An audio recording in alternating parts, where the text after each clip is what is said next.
we're going to talk about critical appraisal of systematic reviews and meta-analysis.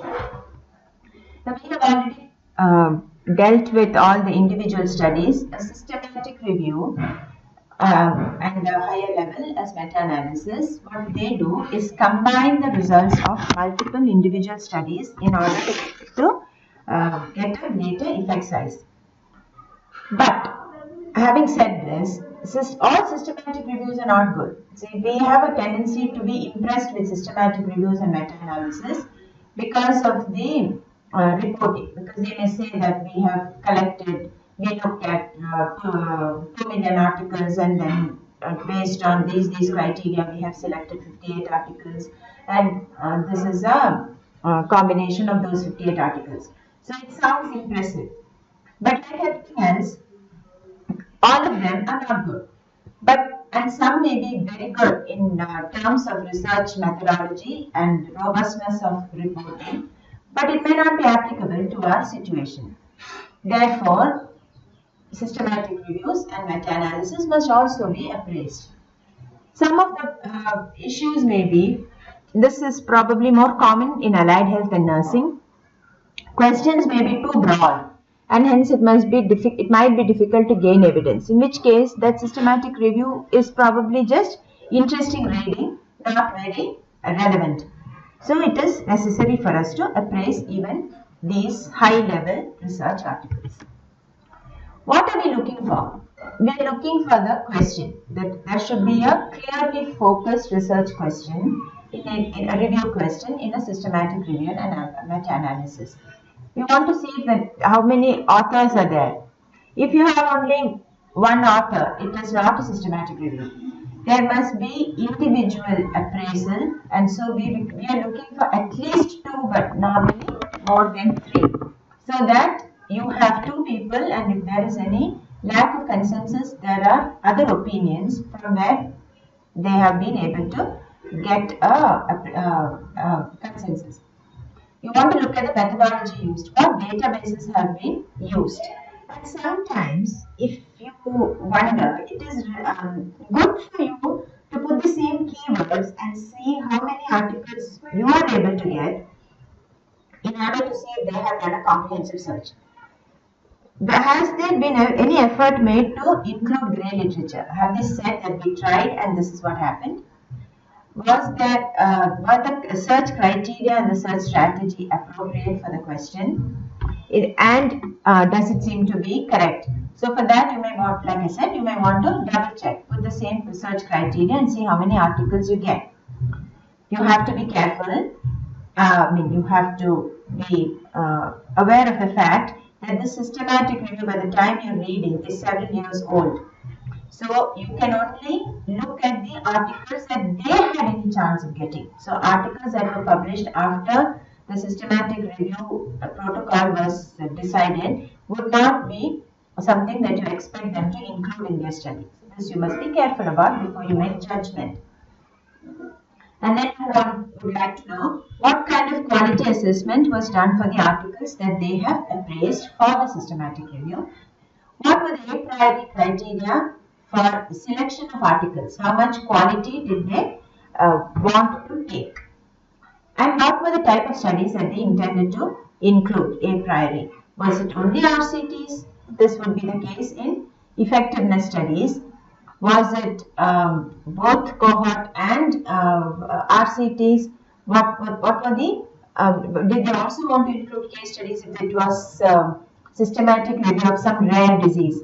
Did they also want to take case studies and commentaries and so forth? What were most important? What were the outcomes or measurement tools that they decided to take a priori? This again becomes doubly important in cases where the outcome measurement is not a diagnostic tool but is a subjective tool like a scale. So in which case, for example, I will take a physiotherapy example. If you are looking at people with shoulder pain and you want to know the functional limitations, there are a large number of tools that can be used for functional limitation of shoulder movement. If multiple articles have used multiple tools, if they have used different tools, how do you combine the results? For you to be able to combine these results, first of all, you have to do a subsection of outcome measurement systematic analysis to see if these tools are comparable. For example, you have DASH and you have SPADI. Are the two comparable? If they are comparable in validity, reliability, items on the tool, and so forth, then you can combine the articles. If not, you cannot combine the articles. This becomes, so in that case, you would have to say which is a better outcome tool, and your a priori criteria must say we will only take articles which have used this tool. Your number of articles will reduce drastically, but this might be something we need to do. Then you want to look at data analysis, combining of results. How have they combined results? How have they interpreted the results? What is effect size? Have they weighed benefits and harm? Then some other things like publication bias. How have they statistically controlled for publication bias? Has conflict of interest been given? Have they determined conflict of interest? Because very often systematic reviews and meta-analysis may be the outcome of research grants or some other sort of grant. It might have been given by an association in order to come up with the best evidence. So these are some of the things you must look at. So reading or undertaking a systematic review is a very time-consuming and serious project because you may have to do many sub-research projects within it. So what are the tools available to appraise systematic reviews and meta-analysis? We're coming back to CASP, Critical Appraisal Skills Program in the UK.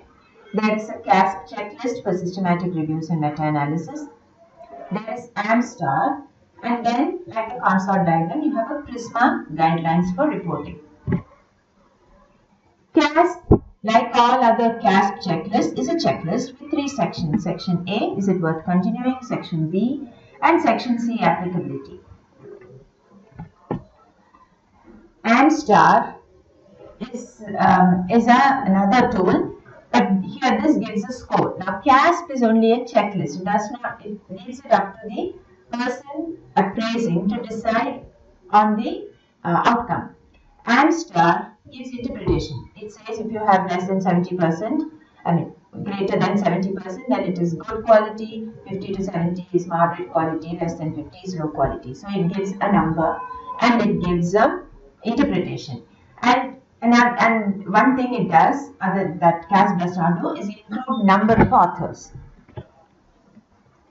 PRISMA, like a STAR or consort, is a checklist. It helps someone who wants to publish a systematic review or a meta-analysis to make sure that they have done all the necessary parts of a systematic review for reporting. So it is a reporting guideline.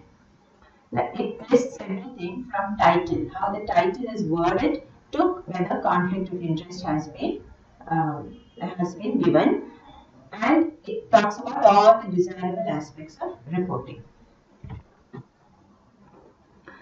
Now, having said this, now you need to know from a non-appraisal tool point of view, when was this review published? This might be extremely important for us in India because we may not have access to all the databases.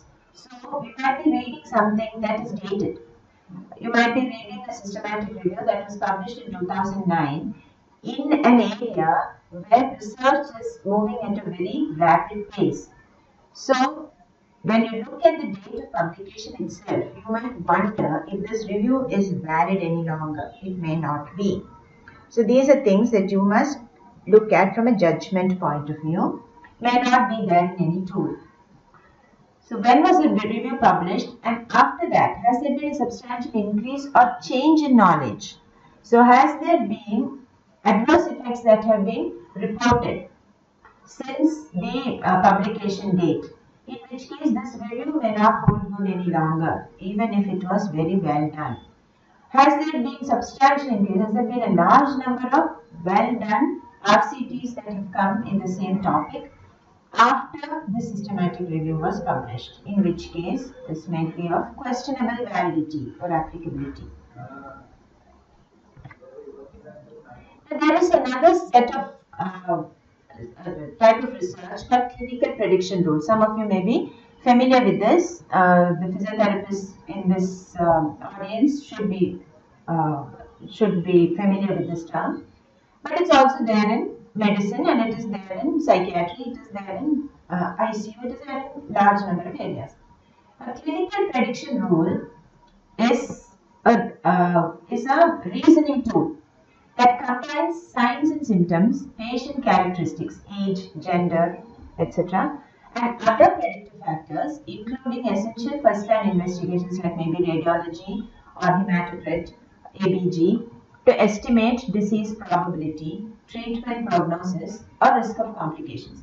Clinical prediction rules are useful in order to decrease unnecessary imaging or unnecessary investigations, to decide on what drugs may be useful or may not be useful, and prognostic factors, so that you can decide what expensive treatment you want to give or do not want to give.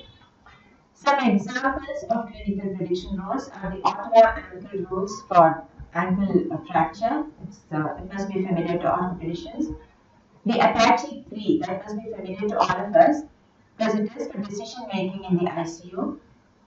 There are clinical prediction rules for DVT, chronic liver disease, and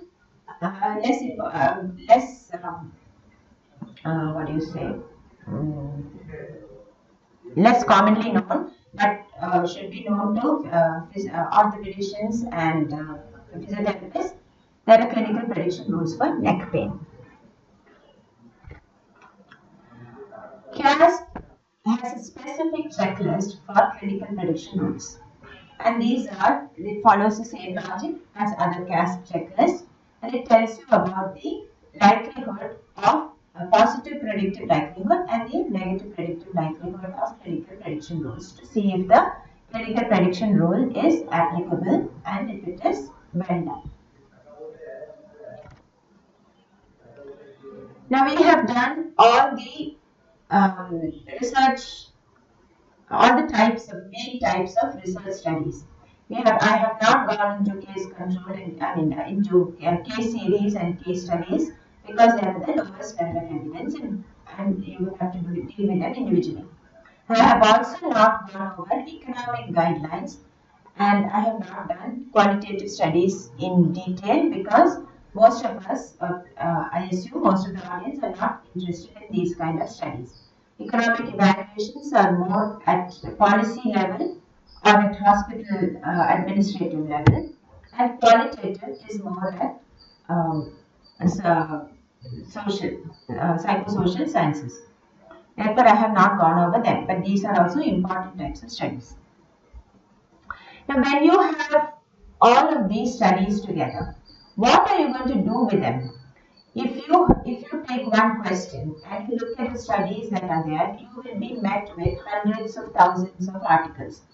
Are you going to sit down and waste your time reading every single article and get thoroughly confused, and at the end of it be no wiser as to what to do with your patient? No. These must be organized and formed into practice guidelines.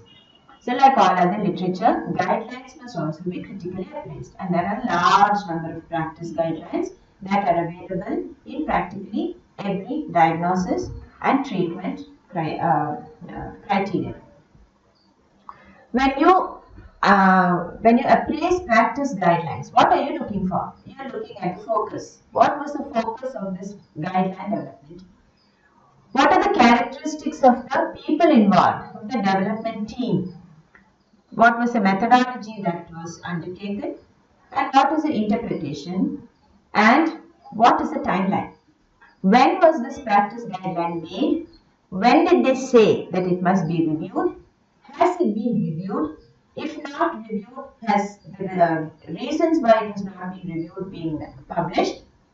Or Is it because that, or if it has not been published, you need to find out if there has been a significant, substantial number of systematic reviews that have come after the time has lapsed. How do you appraise practice guidelines? Way to appraise practice guidelines, there is one excellent tool called the AGREE tool. The AGREE consortium has 6 domains under them. It had an AGREE, then it has now come up with a modified version called AGREE 2, version 2. So what this tool deals with is 6 domains. The first domain is scope and purpose. What was the purpose of doing this practice guideline? Stakeholder involvement. If it involved, a practice guideline involves mixed methodology. Test best quantitative evidence, because we are looking at putting evidence into practice. Practice guidelines are looking at putting evidence into practice. So there must be a qualitative part as well. So stakeholder involvement. Were patients' preferences considered in this practice guideline? Economic resources, was this considered? So availability, all these things considered. So that is stakeholder involvement, domain 2. Domain 3 is the rigor of development. What was the research methodology or the methodology of development that was undertaken in order to make these guidelines? How rigorous was the development process? Then you want to look at a guideline is read by any clinician without research knowledge or with minor research knowledge or everyday research knowledge. So presentation must be clear. If they have used a large amount of statistics, has this been interpreted in easily understandable terms? So that is clarity of the presentation. So that is the next domain. And then you have the applicability. That is your judgment. How much of this practice guideline can you use in your situation? So if it is talking about certain diagnostic procedures, is it available in your center? Or if not, is it available in an accessible center? Would it be something that your patients would be willing to undergo? And so, etc. So that would be the applicability. And then lastly, you want editorial independence. Was the editor, the journal editor, independent of this group? Or were any of the people in the practice guideline development team on the editorial board of the journal which has published it? So that would be a conflict of interest. So that completes all the major types of studies that we will be using for evidence. Just to summarize, these are the types of studies: randomized trials, observational studies, systematic reviews, case reports, which I have not dealt with, qualitative research, which I have not really dealt with, diagnostic and prognostic studies, quality improvement studies, I have not dealt with, economic evaluations, I have not dealt with, animal preclinical studies, not dealt with, study protocols, I have not dealt with, clinical practice guidelines. So these tools are the ones, they are either checklists or tools or reporting guidelines that would be good for you to become familiar with, so that you know how to read each of these types of articles in a critical, logical manner. Having said this, what are we going to do with this? What are you, as consumers of this seminar series, going to do with what you have been told? This quality appraisal, critical appraisal seminar series was made with the intention of helping you to develop standard operating procedures or guidelines for your hospital. That was the ultimate objective of this seminar series. And therefore, the seminar series is really just a peek into what you should be doing. This is just the beginning. It is by no means an end, and it is by no means comprehensive. What you have to do, what is expected out of you from doing this, is to make groups so that you can use these and come up with the best tools that you would use and make standard operating procedures for your hospital so that your patient care is among the best comparable to the best. So that is the ultimate aim. So the sub-objectives are to organize your literature reading into some sort of manner so that you know which articles are good and which articles are not good. So if you routinely use the critical appraisal tools in order to judge which articles are good and not, then automatically it will form a habit and you will be able to know that these articles are probably not worth my time. You need to learn to imbibe information critically and logically and not just by rote, and to be able to actively avoid halo and horn effects. So you should not think that any article that comes from India is bad or any article that comes from America is good. So that if you use critical appraisal tools every day when you're reading any article, it will help for you to learn to do this, to read the articles logically and critically and avoid bias. And you need to be a smart consumer of research. You need to be able to use your research in a specific, measurable, time-bound and responsive manner. So that is another objective. And you have to be able to apply what you read into practice critically. Not just say, I read this article that said taping is good for back pain, so I'm going to put tape on all my patients, irrespective of whether they have diabetes, irrespective of whether they have contact dermatitis, whatever it is. So these kind of things you must consciously avoid. Individual articles are of questionable use in our situations. Most of us in India, most clinicians in India are doing academics, they are doing research, they are doing clinical practice, and more often than not, they are doing clinical practice in more than one setting.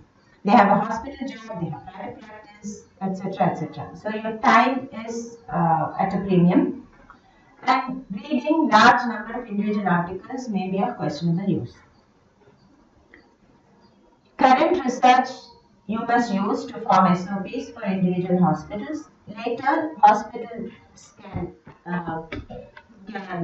collaborate and make them together so that you have regional SOPs. Then we can have national guidelines. You need to identify, before you make an SOP for your hospital, the first thing you have to do is identify focus areas.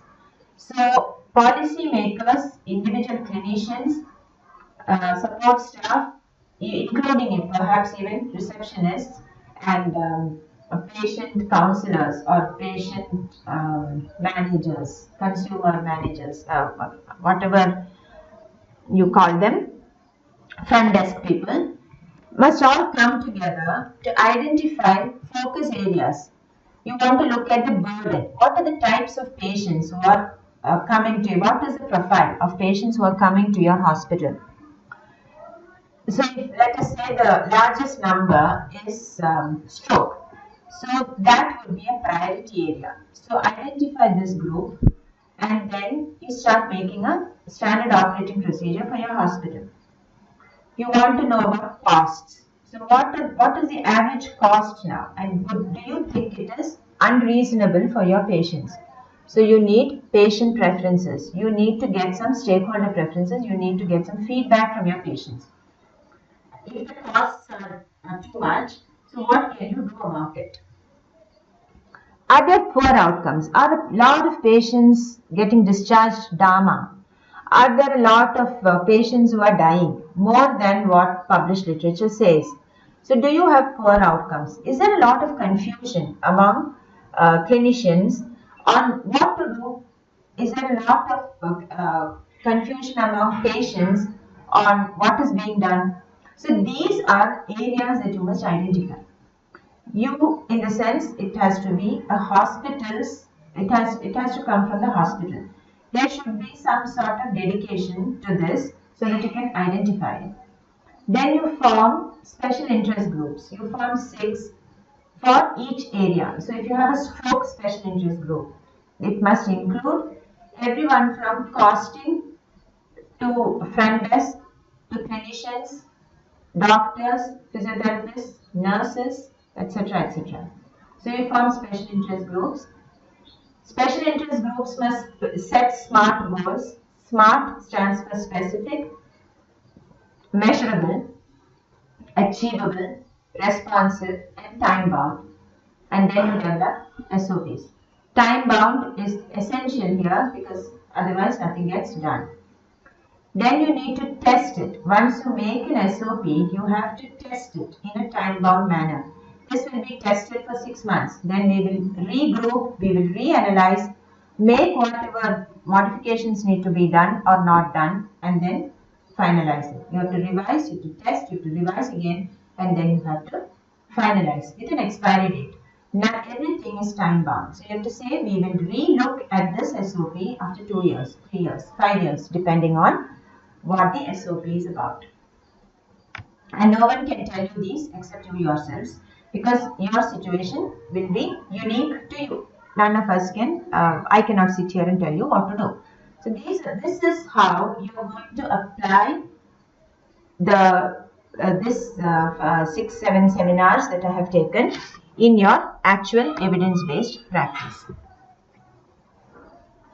I would like the audience to please go through these articles and use the relevant checklists.